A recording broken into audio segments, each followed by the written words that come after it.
پھر دوستان محترم صرف یہ آیہ مبارکہ نہیں، سینکڑوں قرآن کی آیات مبارکہ، امام شافعی رحمۃ اللہ تعالیٰ علیہ، حضرت امام گنجی رحمۃ اللہ تعالیٰ علیہ، اور پھر حضرت جلال الدین سیوطی رحمۃ اللہ تعالیٰ علیہ، ابن حجر اسقلانی رحمۃ اللہ تعالیٰ علیہ، چوٹی کے محدثین یہ قول نقل کرتے ہیں حضرت عباس ابن عباس رضی اللہ تعالیٰ عنہ کا، کیا کہ حضرت عبداللہ ابن عباس فرمایا کرتے تھے نازلت فی علی ثلاثمائۃ آیہ، کہ امیر کائنات علی ابن ابی طالب علیہ السلام کے متعلق قرآن پاک میں 300 سے زائد آیات نازل ہوئی ہیں۔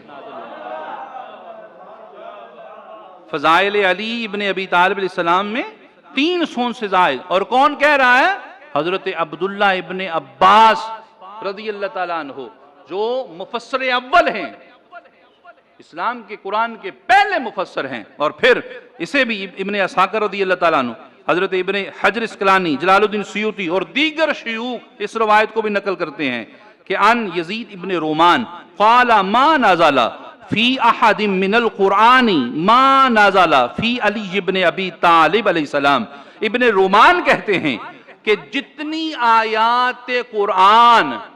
علی ابن ابی طالب علیہ السلام کے فضائل میں نازل ہوئی ہیں، کسی کے فضائل میں نازل ہوئی نہیں ہیں جی۔ اور دوستان محترم پھر میں ایک دو آیات مبارکہ تحدیث نعمت کے لیے عرض کر کے پھر ہم احادیث مبارکہ کی طرف چلیں گے۔